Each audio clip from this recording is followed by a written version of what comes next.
constantly because I think it's really important to people that don't get it. That at the end of the day, they're trying to say, you're worthless. Human beings are done. No, thank you. We're going to put you on a UBI. We're going to put you in a slave state system. And that's what's going down. Okay? And that's just what you're going to have to deal with. You're going to have less. Your standard of living is going to plummet. You really ain't jack squat.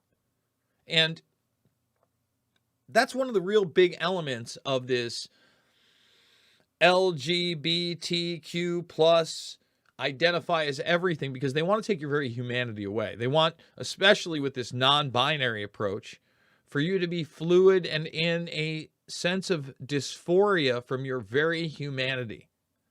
They'd love for you to think of yourself as zeros and ones.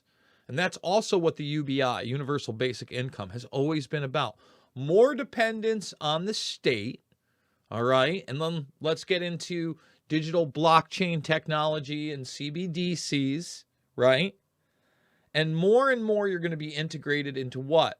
A virtual universe and the metaverse, and these authoritarians wanting to bring in the quote-unquote virtual age of humankind. And there's going to be a separation. There always has been this idea of the quote-unquote Ubermenschen. And the separation is that those that can afford the actual regenerative biological tech that can extend their life, and while extending it, also create a system where they are much healthier. They have the good food. They have access to the real vitamins. All right. Meanwhile, you're going to eat printed garbage and bugs, right? That's all on the same agenda of sliding scale. And there'll be so many regulations against the average person for this idea of a quote-unquote middle class that you'll have to bend the knee and submit. Look how many people bent the knee and submitted over the last 2.5 years that took all this money out in these loans and didn't think there would be financial repercussions. And I laughed. I said, oh, there will be financial repercussions. And now inflation has hit a level that I've never seen in my lifetime. I'm 43, rocking the grays on the side big time today, guys. So we actually got 3 parts of this bad boy today. All right, and this is what we're going to do. We're going to play the Tuckins and the CEO of Goya laying it out and saying, hey, by the way, this is about a small group of people trying to enslave you and control you. Oh, wow. And to take away your humanity and your purpose, and it is intentional. And you're like, wow, he's saying this on television. Something that I've been talking about forever. We're going to then show you the clip of Biden over at FEMA. And we're actually, just like always, we're going to play the 5 minutes that he talks. That he can barely speak again. I'm going to point out some things that really bothered me about that. And then he jumps in. And notice that nobody covered this, but he actually gets asked about Nord Stream. All right? And we live in a post-truth world now. Go check my Twitter. The fact that we really even have to ask the question whether or not Russia pulled its own false flag on this one, come on, guys. And I'm not saying that Biden didn't. Biden doesn't run anything. But if you don't think that this is part of this westernized Anglo-American NATO alliance at some level, maybe through proxies, again, come on. Are we in Reality Town, USA?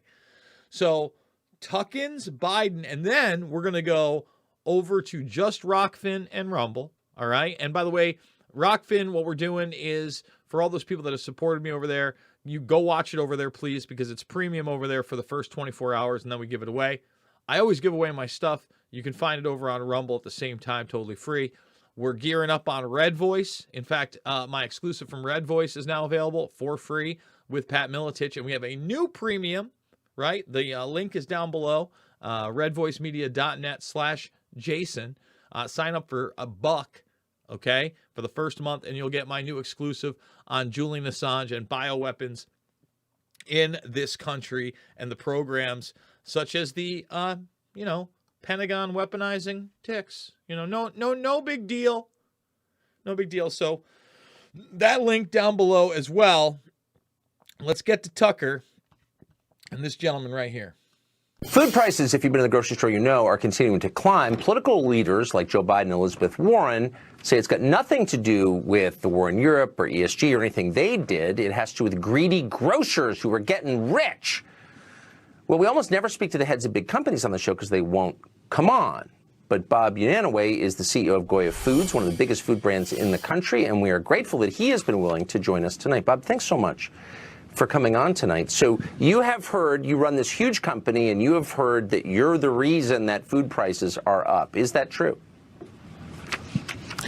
Not true, Tucker, and thank you for your courage in speaking the truth. And I would like to say our hearts, our prayers, and our help, because we are in Puerto Rico and Florida, go out to the victims of Fiona and Ian. And by the way, that's kind of one of the things that really bothers me about this FEMA video. I have family in Florida. My mom's house got destroyed. My aunt's house got destroyed. This is a real thing. Biden's in like a room of 50 to 100 people who aren't doing any work. It's like, why didn't you hold this press conference? I don't know. Somewhere where other people could work. Why are these people not working? This is a real disaster. This isn't time for a photo op, but that we'll get into that in a moment. Yes. At the core of inflation, and it's out of control, especially in food, is evil. Our desire to control us. When I was a child, my parents said, never take candy from a stranger. And they're giving out candy, incentivizing people not to work. They're taking away our purpose, our spirit, our reason to get up every day. Our purpose, our spirit, our reason to get up every day. These people are evil. I mean, this guy's speaking my language here. That's why we're covering it. And they're doing it without their own candy. They're taking our candy and using it to incentivize us not to work. That's very inflationary. I think you're the only person I've heard say that this is an intentional effort to take people's purpose for living away, which is work, the act of creation. That's why we're alive. Why does nobody say that? Well, you know, we were an essential business, Tucker. We never stopped working. But work is essential. It gives us our reason. You know, God, I love this gal from Meloni from Italy. You know, she has this fascist speak, God, family, country. God, family, country is now fascist speak. Not the definition of fascism at all. And again, big problems with some of the policies she got down on that speech that we played over on Mixed Martial Mindset is top notch. I mean, again, it's also talking about them turning you into a number, a perfect consumer, you being dependent on the system. This guy's nailing it. And, you know, you need to have a purpose. She says we all have our genetic code. Each one of us is made in the likeness of God with our own identity. So we all have a purpose. Now you take that purpose away by the very few who want to own us, enslave us, control us for their own greed and power. Own us, enslave us, control us for their own greed and power. Spot on. Look at the Tuck's face. That's a serious Tuckins. Okay, I don't think I've ever heard a CEO of a big company talk that way. And I hope you won't mind if we bother you to come down and see you for a much longer interview. Bob Unanaway of Goya, which I'm going to start eating tonight. Boom. I mean, again, he's nailing it. I think 100% nailed it on that. It's good stuff. Really impressed with him. And you know, when I eat my black beans or my red beans that are in the thumbnail, I prefer a Goya when I can afford it. And I kid, because Goya is usually actually very reasonably priced. All right. So let's play this clip. I want to show everybody. Now, again, this really bothers me. And by the way, I just noticed before I went live with it, when I watched it the first time and he actually leaves, he can't be anywhere for more than 30 minutes. He doesn't run anything. This idea, listen, do you think that Biden was even briefed on the truth about what happened at Nord Stream? Or do you think that Biden, after the fact, may have been briefed with some kind of a cover story, if that? He doesn't know where he is most of the time. So he's going to come in, okay, and he's going to play essentially 5 minutes after talk. Not even 5 minutes. He's like a minute and a half with these people. But really what bothers me is, again, look at all these people that are supposed to be working at FEMA during this thing. Not one person is actually working. And you've got some of the super freaky people still wearing the old mascola. But let's start it up. And then at the end of this, by the way, we are going to play a clip, and this is going to be on the uncensored part of the broadcast from 2009, January 2009, back when I was hosting the AJ show. And you know, again, when we talk about humanity, one of the things I've been rewatching, because I've watched this in the past, way long ago, right? So this is from the 90s. This is Ray Kurzweil. This is when he's basically on a tour for his latest book, The Age of Spiritual Machines. And really during the first 20 minutes or so, he talks about a post-biological future. He's going through the ages of humankind. And by 2060, it doesn't look great, folks, okay, by his metrics on this. And that's why the Goya guy talking about this being a spiritual battle, I totally agree with him. They use the term spiritual, and I say they, the leading transhumanists, and then want to lead you to believe that there's no spirituality to any of this. But again, it's taking away not only our consciousness, our spirituality, you know, our soul, but they want to change our very biology and what it means to be a human. And very, very open about that, by the way. All right, so let's play it. Here it comes. Most popular president in history. Here it comes. You can't stand him. I mean, look at this guy. He's the one running the show, everybody. The guy. Take a look. So, you know, again, you look around at all these people and they're not doing anything. It's like, hey, there's been a natural disaster. I'm going straight to the podium. Right to the podium. No, I don't want to do that. First of all, excuse my back. You're doing a hell of a job. No. So this is just You some really, mumbling and really rambling are. for about a minute and a half. And We're I going to just watch met it. the It shows how room. out of it he is. Spoke to bosses.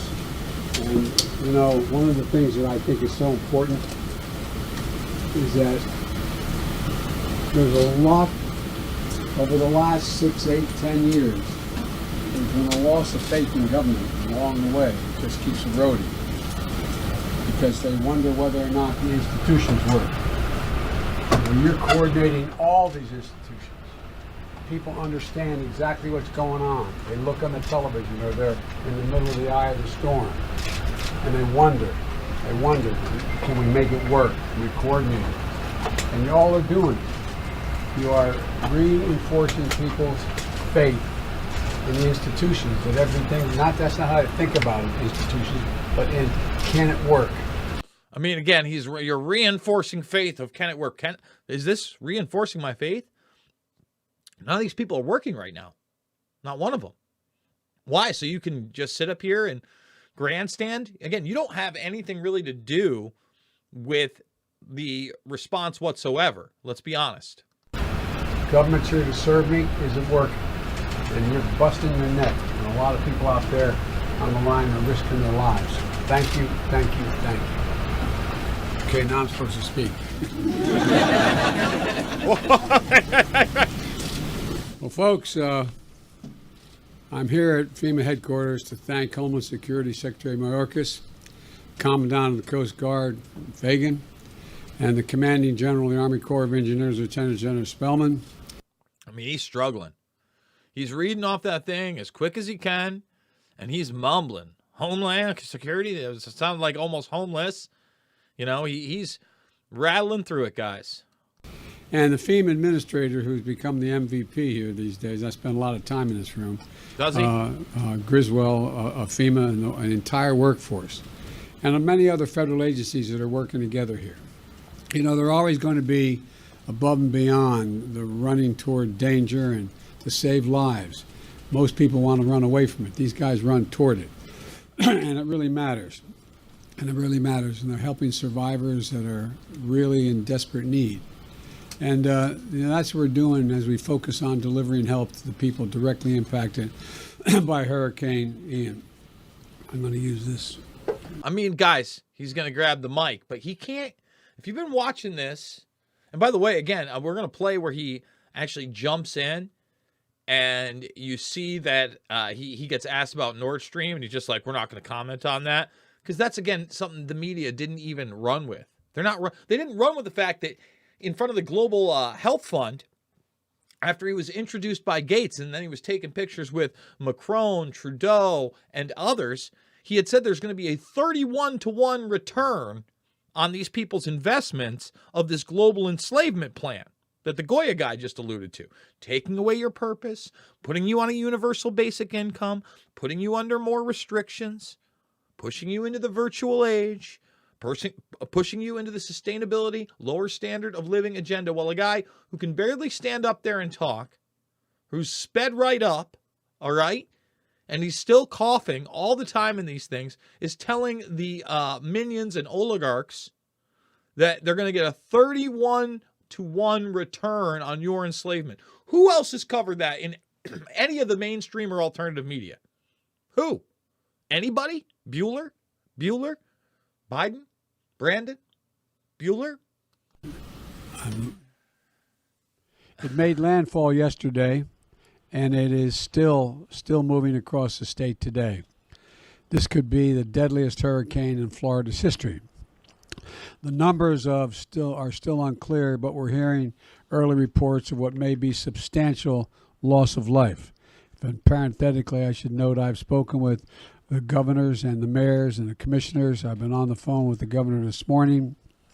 I spoke with the commissioners and mayors, and they are worried, but every one of them are telling me what an incredible job is being done to save their cities, their towns, their counties, their ports, their bridges, etc. Struggling. I mean, my God, do you think that he could name not even 5 of the mayor's names that he's talked to, but 5 of the places that they are the mayor of? No chance. And in the face of serious danger, search and rescue operations got underway before dawn this morning for people stranded and who are in desperate shape. Water rescue is critical. Coast Guard deployed 16 rescue helicopters, 6 fixed-wing aircraft, and 18 rescue boats and crews. That's just one element of the many federal search and rescue teams that the pre-staged in Florida. And the governor talked about how impressed he was with what the Coast Guard is doing this morning. Again, I'm super impressed that a room full of people, I mean, you got people that are just standing in the back that aren't even supposed to be in the room. This is a real disaster. And you got to listen to the poopy pants puppet president grandstand and not do it even well. Look at his face. I mean, I could have paused it anywhere. He isn't looking too good. He isn't sounding too good. These are dangerous missions, and I'm grateful for the brave women and men in federal, state, and local governments working as one team, risking their lives to save others. And we're going to learn a lot more in the coming hours. But we know many families are hurting. Many are hurting today. And our entire country hurts with them because it's been all over the country. We've seen so many crises. But in Florida today is the epicenter. We're continuing to see deadly rainfall, catastrophic storm surges, roads and homes flooded. We're seeing millions of people without power and thousands hunkered down in schools and community centers. They're wondering what's going to be left. What's going to be left when they get to go home, quote unquote home, or even if they have a home to go to. Some of the folks have been through this before, but that doesn't make it any easier. Actually makes the anxiety even higher in my view. I mean, again, you watch this. For him, he just rattled off like 3 sentences, pretty straightforward, wasn't coughing. But, I mean, he's going through them really quick like this, and he doesn't have any real inflection points because he's reading off a prompter. And it's embarrassing. He's got the Donka Shane mic, and he's got his little weasel minion behind him. Yikes. My message to the people of Florida, the country is at times like this, America comes together. We're going to pull together as one team, as one America. First thing this morning is when I talked to Governor DeSantis and again offered the fullest federal support. Earlier this week, I approved his request for the pre-landfall emergency declaration to provide direct federal assistance to the state for emergency protective measures to save lives, including search and rescue and shelter and food. Earlier this morning, I approved the governor's most recent request for expedited major disaster. Expedited. I mean, he can't even read it. He can't even read expedited. And he's reading quick. I mean, come on, man. Amphetamines will get you going, man. Come on, man. Declaration. That means the federal government will cover 100% of the cost to clear debris and for all the costs that the state has to engage in and expend to save lives. The federal government will also cover a majority of the cost of rebuilding public buildings like schools and state fire stations. And folks in Florida who have destroyed or damaged homes, you don't have enough insurance, it means the federal government will provide individual assistance of $37,900 for home repairs, another $37,900 for lost property, for everything from the automobile to a lost wedding ring. That's what we mean by lost property. I've also spoken with mayors across the state, both Republican and Democrat, and I've told them the same thing. We are here. Whether you need, and whatever you need, I indicated to call me directly at the White House. They know how to do that. Whether you need, whatever I need, whatever we're doing. I mean, the one guy in the back, this guy right here, he's been laughing back and forth because he can't hold it in. This is embarrassing. And again, it's more embarrassing to me that all these people are sitting here and standing here and not doing their jobs. We're going to do everything we can to provide whatever they need. We've dispatched over 1,000 FEMA personnel and prepositioned major federal capacities and capabilities and supplies. That includes millions of liters of water, millions of meals, and hundreds of generators. I deployed dozens of search and rescue teams, along with high water vehicles and rescue helicopters to help get survivors to safety. Thousands of National Guard members have been activated. And in my direction, the Department of Defense is providing surge capacity on multiple fronts in support of FEMA's efforts. It's great. I just love the Department of Defense involved. When the Department of Defense gets involved, thumbs up. Fantastic. Just awesome. Really, our National Guard you should have been pre-prepared as much as possible for this to be deployed in these situations. But certainly FEMA, this is one of the good things that FEMA does in these preparations. Yesterday, when obviously they were at the height of the disaster, there shouldn't be a room of FEMA personnel doing nothing. Just doesn't seem, like a good thing. I also want to say again to everyone in Ian's path, the danger is real, to state the obvious. Please obey all warnings and directions from emergency officials. And while the water is receding, don't go outside unless you absolutely have to. It's risky for you, and it impedes first responders from doing their job. I also want to say again to the oil and gas executives, do not use this storm as an excuse to raise gasoline prices or gouge the American public. I mean, once again, the idea that you would have to threaten the oil and gas industry on gouging in this situation is just more of the propagated talking points that somehow they're the reason that the pump is high right now. It's ridiculous. The price of oil has dropped in recent weeks. The price of gas should be going down as rapidly. It's not. My experts inform me the production of only about 160,000 barrels a day has been impacted by this storm. That's less than 2% of our country's daily production. Its small and temporary impact on oil production provides no excuse, No excuse for price increases at the pump, period. If a gas station companies try to use this storm to raise prices, I'm going to ask officials to look into whether or not price gouging is going on. I mean, he's not even convincing when he's propagating this nonsense, because he can't barely read off the prompter, because he can barely speak.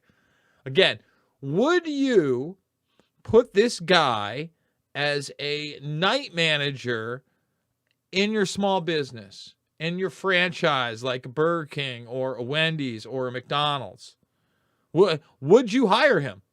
I mean, honestly, about the only thing that I think that Joe Biden would actually be qualified for, if we went through all of his political career, okay, and we consider where his mental state is at right now, would be a Walmart greeter. Okay? And that would kind of be cruel. Like, he certainly, even as the Walmart greeter, you wouldn't want him to be the one that checks the receipts afterwards to see if you shoplifted. That's probably a little too much for Joe at this point. Okay? So the idea that Joe Biden runs the country is farcical, and it's embarrassing, and things like this are embarrassing, and it is shoving in the face of any thinking American how bad things really are right now. And they are bad. America is watching, and the industry should do the right thing. I expect them to do the right thing. And while we're seeing the devastating images in Florida, I want to be clear. To the people of Puerto Rico, we're not gone away. I am committed to you and the recovery of the island. We'll stand by you for however long it takes to get it done. I know the folks here at FEMA and across the federal government are working nonstop around the clock. That's why finally, I want to thank the first responders, the National Guard, the Coast Guard, service members, and the search and rescue personnel who are working to get people to safety and to restore power, water, and phone lines. And I want to thank everyone here at FEMA and other federal personnel. That guy is just cracking up in the background. He's like, this dude's struggle bussing. I've seen you in action all across the country, from the West Coast to the Northwest to the Northeast to down in Louisiana, all across this country. And just in the last 2 weeks, you've been working 24/7. No matter what and when emergencies happen, FEMA is always there. Are they working 24/7? Because I see like 100+ people in a room doing absolutely nothing during one of the worst disasters, listening to an old man with dementia ramble. That's all. I mean, it's not even like a good cheerleading speech. This is awful. You deserve the nation's gratitude and full support. And right now, if you're in the National Guard and you get called up, you can still keep your job. But if you're in a FEMA reserve, that's not the case. That's why early this morning, I signed into law the Bipartisan Crew Act, championed in the Senate by Gary Peters and Rob Portman, in the House by Dina Titus and John Katko. And we signed it. That law will ensure that FEMA reservists have job protection just like military reservists. So when you're called up to help with a disaster, you can now focus on that mission without worrying you might lose your job, your day job, or receive some other penalty at work because of this national service. That's what the Crew Act guarantees. And it's going to help people become gain more civilian reservists out there.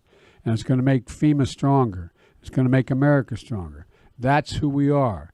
Every time disaster strikes, emergency crews from all over the country, from across the federal government show up to help, like they're doing right now in Florida.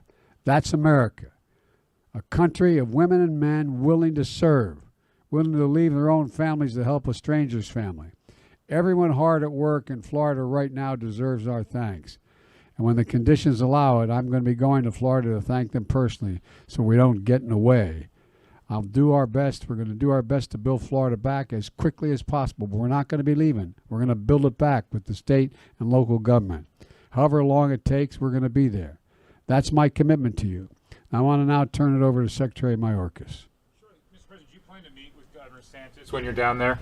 I'll meet with everybody who's around. And Mr. The President, answer is yes, if he wants to meet. do you plan to go to Puerto Rico as well? That's my intention. Thank you very much, All Mr. right, President. So now we're gonna fast forward through all this, and everybody can just kind of watch Joe in the background. I mean, hey, he sits there for about 10 minutes. You know, he looks a little confused here and there, coughs here and there. But I mean, again, this is big. They get him out always in and out in about 30. What we want is when he comes up to the podium, because he actually gets asked a question that's important. Their greatest time of need. Thank you. Let me add one more thing. We didn't mention the Red Cross. The Red Cross is there. They're always there. They stepped up, and they continue to step up. Like when they stole all that 9/11 money. You look up the 9/11 Red Cross scandal. Okay? I mean, give me a break. Again, why aren't all these FEMA people working? It's been 20 minutes so far. Huge disaster going on. Joe runs nothing. Comes up and like, I gotta remember Red Cross. But again, I want to point out they asked him about Nord Stream and he's just not even going to talk about it. So I want to thank them as well. Thank you. President, how would you describe your relationship and your conversation with Governor DeSantis? It's totally irrelevant, but I'll answer it, okay? In fact, very fine. He complimented me. He thanked me for the immediate response we had. He told me how much he appreciated it, said he was extremely happy with what was going on. This is not about whether anything having to do with our disagreements politically. This is about saving people's lives, homes, and businesses. That's what this is about. And so I've talked to him 4 or 5 times already. And it's not a matter of my disagreements with him on other items. Do you hold Russia responsible for the rupture of the Nord Stream pipeline? Let's stick with this, okay? This is an important international issue. There's a lot of important international issues, but we're here to talk about America.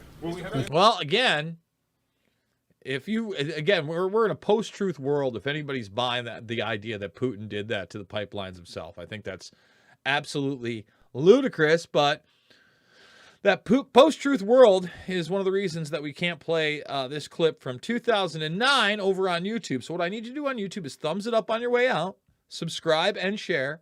We are going to be free, okay, over at Rumble. Please give us a subscribe over there. If you're a subscriber over at Rockfin, please go over there. If you're not, if you want to support the broadcast, go over to rockfin.com/Jason Bermas. Hit that subscribe button, $9.99 a month or $99.99 for the year. I do want to remind people we're going to be doing 4 days a week, much in this model where we're going to have to end on YouTube and then go to the premium right here. You can start for $1 for the first month. We should have the show up and running hopefully in the next 2 weeks. And we're going to do a morning show, and you're going to be able to watch it on all these things. You're going to be able to listen to the whole thing on Podbean, even call in. I'm really excited about it. Red Voice Media, and we've got an exclusive up today. So the link down below, redvoicemedia.net/Jason. And then you can watch the video on bioweapon wars, and Assange. And in 2 weeks, it's going to be free anyway, because we're trying to get the information out. All right, that being said, I can't play this on YouTube, but this is me 13 years ago plus, almost 14, my goodness. It's really going on, where we make some predictions.